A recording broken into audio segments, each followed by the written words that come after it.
Hi అండి, నమస్తే. Welcome back to our channel. ఈరోజు వీడియోలో ఒక మంచి రెసిపీ మీతో షేర్ చేయాలనుకుంటున్నానండి. చూస్తే మీకు అర్థమైపోయి ఉండాలి, నా ఆనందాన్ని బట్టి ఈ రెసిపీ ఏంటో మీరు గుర్తుపట్టేసి ఉండాలి. ఏంటో కాదండి, ఉప్పు జల్ల టమాటా కర్రీ అనమాట. అసలు ఈ కాంబినేషన్ ఏమైనా ఉందా చెప్పండి. వెంటనే లేట్ చేయకుండా ప్రాసెస్ స్టార్ట్ చేసేద్దాం, వచ్చేయండి. ముందుగా కడాయిలో ఒక 2 టేబుల్ స్పూన్ల ఆయిల్ వేసుకోండి. నీట్గా కడిగేసి శుభ్రం చేసి పెట్టుకున్న 2 ఉప్పు జల్ల ముక్కలు ఇందులో వేసేసుకుని ఇవి కొంచెం రంగు వచ్చేంత వరకు వేయించుకోండి. ఇలా వేయించుకోవడం వల్ల మనకి కర్రీలో నీచు వాసన అస్సలు ఉండదన్నమాట. కింద పన్నప్పుడు ఉంటదండి జల్ల ముక్క, పగలే ఆకాశంలో చుక్కలు కనిపిస్తాయి అనమాట.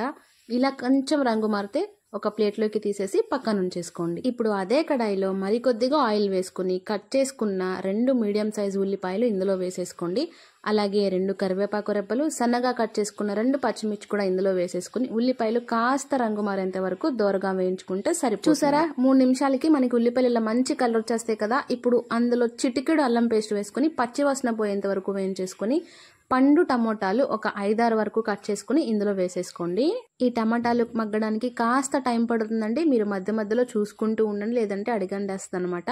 చూసారా, చక్కగా నీళ్ళు ఊరి ఎంత చక్కగా మగ్గిందో. ఇప్పుడు ఇందులోకి మనం వేయించి పెట్టుకున్న జల్ల ముక్కలు కూడా వేసేసుకోండి. ఒకసారి కలిపేసుకుని టేస్ట్ కి సరిపడా ఉప్పు, అలాగే తగినంత కారం వేసుకోండి. చాప ముక్కలు కాబట్టి కొంచెం కారం ఎక్కువ వేసుకోండి.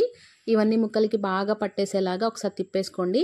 మనకి జల్ల ముక్కల్లో ఆల్రెడీ ఉప్పు ఉంది కాబట్టి కొంచెం చూసుకుని వేసుకుంటే సరిపోతుంది. ఇదే స్టేజ్లో ఒక్క పిక్క చింతపండు గుజ్జు కూడా వేసేసుకుని తగినన్ని నీళ్లు వేసేసి కర్రీ దగ్గరకు వచ్చే వరకు మగ్గించేసి అన్నట్టు. మీలో ఈ కాంబినేషన్ ఎంతమందికి ఇష్టమో కామెంట్ చేసేయండి. చాలా బాగుంటుంది కదా. కర్రీ కూడా మంచిగా దగ్గరకు వచ్చేసింది. ఇప్పుడు ఏ మాత్రం లేట్ చేయకుండా వేడి వేడి అన్నం వెంటనే ప్లేట్లో పెట్టేసుకుని అలా కొంచెం గ్రేవీ వేసుకుని 2 ఉప్పు చాప ముక్కలు వేసుకుని ముద్దకి ఉప్పు చాప పెట్టుకుని తింటే ఉంటుందండి. మీకు తెలుసు అనుకోండి, నేను చెప్పక్కర్లేదు. మరిన్ని వంటల కోసం మన ఛానల్ని సబ్స్క్రైబ్ చేసుకోండి. అలాగే మీ ఫ్రెండ్స్ రిలేటివ్స్కి షేర్ చేయండి.